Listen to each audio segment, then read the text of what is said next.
यूं तो राह चलने वाले सभी राही कहलाते हैं, यूं तो राह चलने वाले सभी राही कहलाते हैं, लेकिन मंजिलें उन्हें मिला करती जिन्हें मंजिलें पता होती है।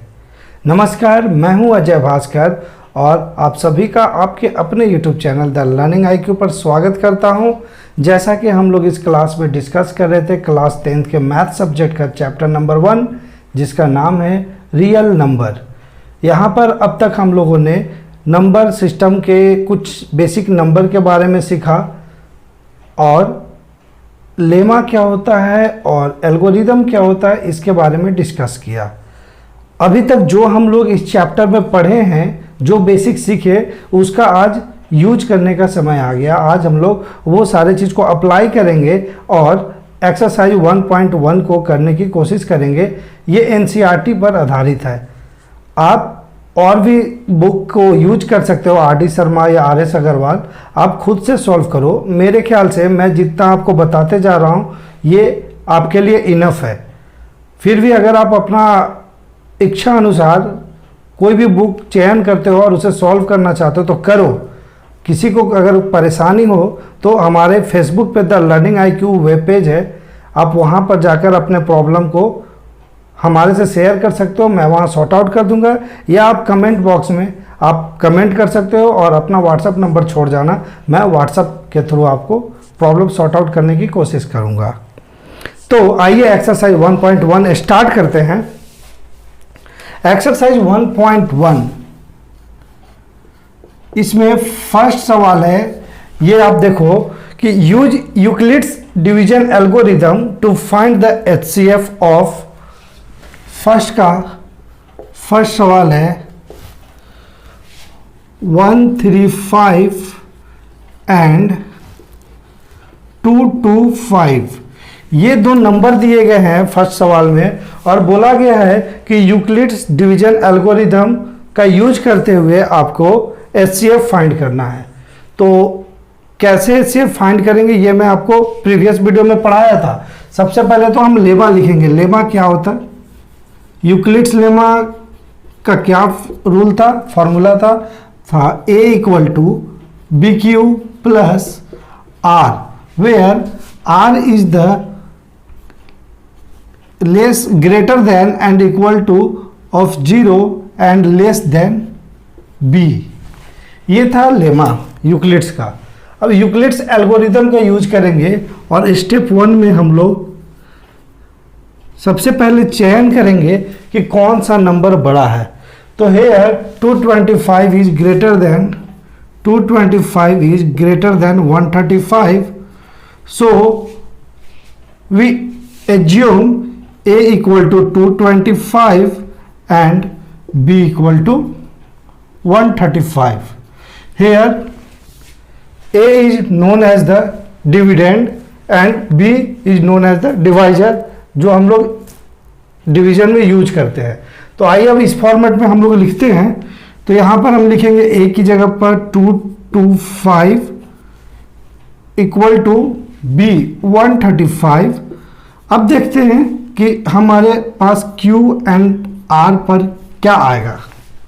तो यहाँ पर 135 से हम 225 को डिवाइड कर चेक करेंगे कि क्या आता है। तो आप डिवाइड कर लो। 135 से अगर मैं 225 को डिवाइड करता हूँ तो ये 1 टाइम्स में जाएगा और इसे जब सब्ट्रैक्ट करोगे आप तो 0 12 माइनस 3 9 90 आएगा। तो ये 90 आपका रिमाइंडर आया एंड 1 आया कोशिएंट। तो यहाँ पर Q कोशिएंट है तो मल्टीप्लाई कर देंगे 1 एंड रिमाइंडर यहाँ 90 आया। इसे मैं कर देता हूँ रफ। एंड चूंकि यहाँ रिमाइंडर 90 है, 0 के इक्वल नहीं है, इसलिए अब हम लोग स्टेप 2 की ओर बढ़ेंगे और स्टेप 2 में हम लोग लिखेंगे हेयर रिमाइंडर, मैं R से डिनोट कर रहा हूँ रिमाइंडर को, not equal to 0, so A equal to in next step A equal to 135 and B equal to 90। मैंने क्या बताया था कि जब रिमाइंडर 0 नहीं आता है तो जो आपका प्रीवियस स्टेप में जो डिवाइजर है वो डिविडेंड बन जाता है और जो रिमाइंडर है वो डिवाइजर बन जाता है। अब मैं इसे अगले मतलब ये लेमा के रूप में लिखता हूँ, ए की जगह पर 135 इक्वल टू बी की जगह पर 90 है, और इसे भी आप लोग डिवाइड कर देखोगे क्यू एंड आर के जगह पर क्या आता है। तो 90 से जब आप 135 को डिवाइड करोगे तो देखोगे 92 जो होता है 180, तो 2 टाइम्स में नहीं जाएगा, ये 1 टाइम्स में जाएगा, इसीलिए यहाँ क्वोशिएंट 1 हो गया। 91 या 90, और जब आप 135 में से 90 को माइनस करोगे तो 50, आप देख लो यहाँ पे रफ कर मैं तो कर सकता हूँ बट आप देख लो आराम से। 5 में से 0 जाएगा तो 5 बचेगा, 13 में से 9, ये 45 आया यहाँ। चूंकि ये स्टेप 2 में भी रिमाइंडर है, सो 0 नहीं आया, तो हम लोग नेक्स्ट स्टेप लिखेंगे here remainder not equal to 0, so a equal to 90 and b equal to 45। a क्या हुआ यहाँ, a यहाँ पे डिविडेंड हुआ एंड b डिवाइजर हुआ। फिर इसे मैं लेमा के फॉर्मेट में लिखूंगा, a की जगह पर 90, b की जगह पर 45, और देखेंगे यहाँ कोशिएंट क्या होगा और रिमाइंडर क्या होगा। तो यहाँ पर हम लोग देखते हैं कि 45 टू जा ही 90 होता है, 45 टू जा 90 हुआ, तो जब 45 टू जा 90 हो गया तो रिमाइंडर क्या आएगा, 0 आएगा। अब हम लोग आगे लिखेंगे hence here remainder becomes to 0, so HCF of these number are 45, and इसे हम लोग फिर आगे लिखेंगे HCF 90 एंड 45, ऐसे लेके चलेंगे, डिविडेंड और डिवाइजर को लिखेंगे, ठीक है, स्टेप वाइज 90 एंड 45, ऐसे ही फिर इक्वल टू में लिखेंगे HCF second step, third step का लिख लिया, पीछे से चलेंगे, सेकेंड स्टेप का लिखेंगे 135 एंड 90, 135 एंड 90, और फिर जब सेकेंड का लिख लिया तो फर्स्ट स्टेप का लिखेंगे HCF 225, 135 इक्वल टू क्या आया, HCF आया 45। मैंने बताया था जैसे ही रिमाइंडर 0 आएगा तो उसके पीछे वाले स्टेप का जो रिमाइंडर होगा वो HCF होगा, ये दोनों नंबर का।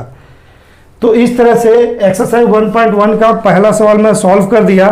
सेम इसी प्रकार के 2 सवाल और हैं जो कि दिया हुआ है 196 एंड 38220 का HCF निकाला यूक्लिड्स डिवीजन एल्गोरिथम को यूज कर, वैसे ही 867 एंड 255 का HCF निकालना है। तो मेरे ख्याल से इसी फॉर्मेट से बनेगा, आप इसे अपने घर पर करना क्योंकि वीडियो लंबा हो जाएगा अगर मैं यहाँ सॉल्व कराने लगा। तो मुझे यहाँ समझाने का मकसद रहता है, ना कि कॉपीराइट करने का। मैं समझा दिया, अब आप आगे बढ़ो, खुद से करो, मेहनत करो, अगर दिक्कत होती है तो फिर मेरे से पूछो। अब हम लोग देखते हैं एक्सरसाइज 1.1 का सेकेंड सवाल क्या है। देखो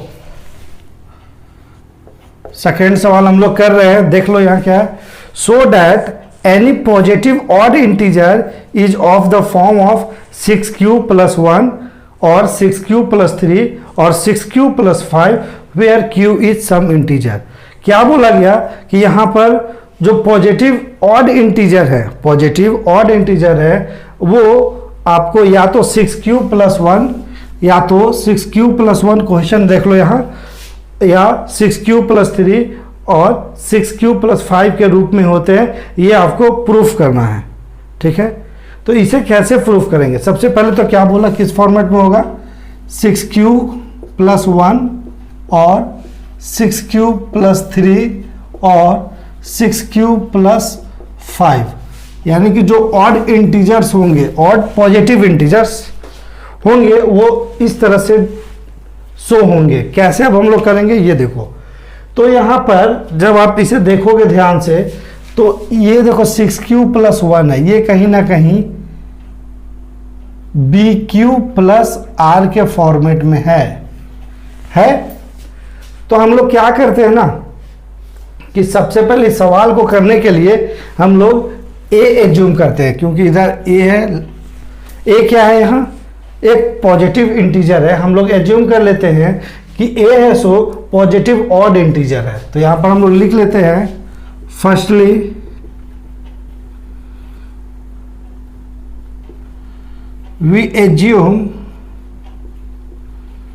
we assume a is the positive odd integer,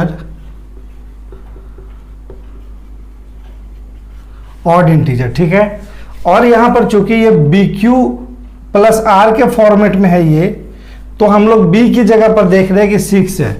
so A is the positive odd integer and b equal to 6 हमारे पास आ गया, ठीक है।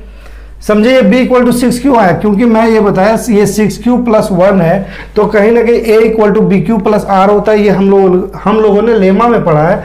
तो ये b, देखो इस फॉर्मेट को अगर सामने रखोगे तो r की जगह पर 1 है, q की जगह पर q है, b की जगह पर 6 है, ठीक है।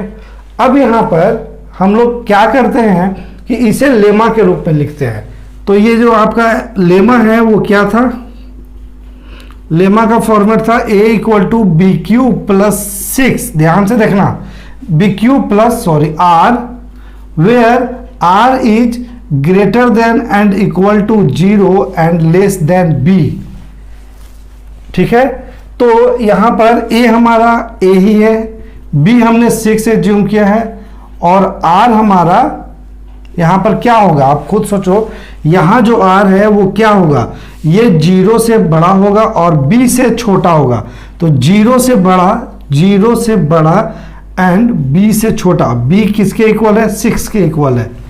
तो r यहां पे पॉसिबिलिटी क्या होगा, r का पॉसिबिलिटी क्या होगा, सोचो।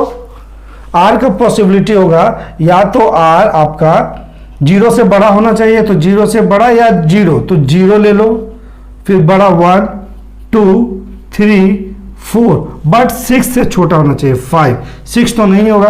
तो ये 1 2 3 4 5 6 पॉसिबिलिटी बनती है 6 की। बट यहाँ पे हम लोग ऑड इंटीजर की बात करें, क्योंकि क्वेश्चन में दिया गया है कि हमें पॉजिटिव ऑड इंटीजर शो करने हैं। तो यहाँ पे पॉजिटिव ऑड इंटीजर क्या होंगे, देखो ऑड यहाँ पर होगा एक 1, ऑड नंबर तो पता है ना, 1 3 एंड 5, 1 3 एंड 5। अब r की जगह पर ये लिखो इस इक्वेशन से, तो a इक्वल टू क्या होगा, 6q प्लस r की जगह पर 1 रख लो, और क्या हो सकता है, और 6q प्लस r की जगह पर अब क्या रखोगे 3, क्योंकि ऑड इंटीजर रखना, और 6q प्लस r की जगह पर क्या रखोगे 5, क्यों, क्योंकि हमें ऑड इंटीजर रखने का बात किया गया था। हमें शो करना था कि ऑड इंटीजर है तो इस फॉर्मेट में शो करेगा। ये 6 है, तो यहां पर देखो क्या था, 6q प्लस 1, देखो 6q plus 1, 6q plus 3, 6q plus 5। तो यहां पर हमने शो कर दिया कि जो आपके पॉजिटिव ऑड इंटीजर्स है वो इस तरह से दिखेंगे, इस फॉर्म में रहेंगे, ठीक है। तो यहां पर होता है आपका क्वेश्चन नंबर 2 कंप्लीट। अब हम लोग क्वेश्चन नंबर 3 की ओर बढ़ते हैं, बट उससे पहले एक एग्जाम्पल करेंगे।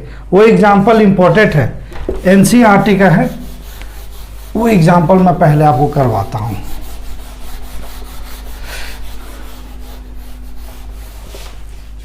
ये एग्जाम्पल देखो आप, ये एग्जाम्पल नंबर 2 है एनसीईआरटी का, ठीक है। इसे मैं सोचा आपके साथ डिस्कस कर लूं, क्योंकि ये भी एक इंपॉर्टेंट है। एग्जाम्पल देखो सवाल में क्या दिया गया है, बोला गया कि so that every positive even integer is of the form of 2q।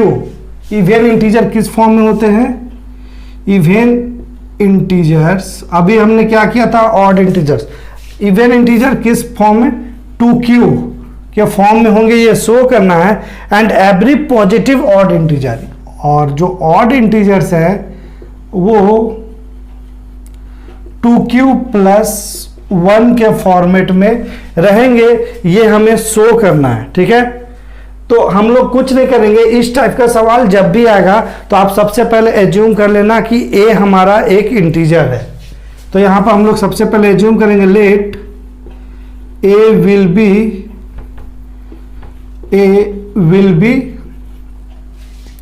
Positive integers अभी हम ये क्लियर नहीं कर रहे हैं कि ये आपका इवन है या ऑड है, बस अभी एक पॉजिटिव इंटीजर है, ठीक है। अब इसे जब आप फॉर्मेट में देखोगे, ये लेमा के फॉर्मेट में, तो लेमा का फॉर्मेट क्या होता है, a इक्वल टू 2q नहीं bq plus r, where r is less than and greater than and equal to 0 and less than b होता है। तो यहां पर देखोगे कि b की जगह पर क्या है, 2 है, ठीक है। तो यहां पर हम लोग क्या करेंगे कि a will be the positive integer and b equal to क्या आएगा, 2 आएगा। अब इसे हम लोग लेमा के फॉर्मेट में लिखेंगे, तो लेमा के फॉर्मेट में इसे यही ऐसे ही करने का तरीका है, ठीक है। लेमा के फॉर्मेट में लिखो, लेमा क्या होता है, a इक्वल टू 2q, बार बार मैं 2q लिख रहा हूँ, ये bq होता है, पहले फॉर्मूला लिखते हैं हमेशा, ठीक है। bq plus r where r is greater than and equal to 0 and less than b, ये होता है। तो यहाँ a की जगह पर a ही लिखेंगे, b की जगह पर क्या है, 2q है, प्लस r अभी नहीं लिखेंगे, यहाँ पे r की पॉसिबिलिटी देखते हैं क्या क्या होगा। b क्या है यहाँ, b यहाँ पर 2 है, तो यहाँ पे 2 आएगा। तो जो r हमारा आएगा या तो वो 0 से इक्वल होगा, या तो 0 के इक्वल होगा, या तो 0 से बड़ा होगा और 2 से छोटा होगा। तो यहाँ पर 2 ही पॉसिबिलिटी बनती है, 0 या 1। तो आप जब यहाँ पर फर्स्ट केस में जब आप लिखोगे तो यहाँ 0 आएगा, और सेकेंड केस जब लिखोगे तो 2q प्लस 1 आएगा। तो यहाँ देखो आप, हमें यही शो करने बोला गया था कि इवन इंटीजर 2q होता है and odd integer 2q plus 1 होता है। तो here a equal to 2q is the even integer and a equal to 2q plus 1 is the odd integer, so here. तो ऐसे हम लोग बनाएंगे, यहाँ पर ये जो भी वैल्यू रहेगा उसके अकॉर्डिंग हमारा रिजल्ट चेंज होगा। कहीं पे ये 4q दे देगा, लास्ट में अभी 6q हुआ, कहीं 9q दे देगा, घबराना नहीं है, ये इसी फॉर्मेट में सॉल्व होगा, बस आपको शो करने देगा, ठीक है। अब हम लोग एक्सरसाइज 1.1 के थर्ड क्वेश्चन की ओर बढ़ते हैं। फर्स्ट कर लिया, सेकंड कर लिया, थर्ड की ओर देखो।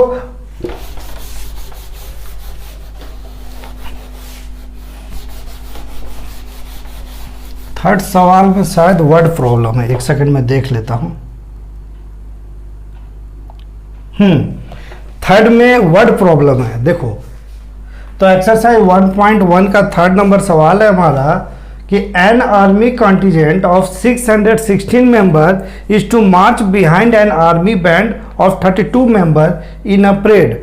यानी कि एक आर्मी का ग्रुप है जिसमें टोटल 616 मेंबर हैं, उन्हें एक परेड में 32 बैंड है, 32 बैंड मेंबर है, उनके पीछे रहना है। तो the two group are to march in the same number of column, और जो पीछे जो ग्रुप रहेंगे उन्हें सेम कॉलम में रहना है। तो बोला गया what is the maximum number of column in which they can march. तो मैक्सिमम नंबर ऑफ कॉलम कितने होंगे जिसमें वो इक्वली डिस्ट्रीब्यूट होंगे और परेड कर सकेंगे।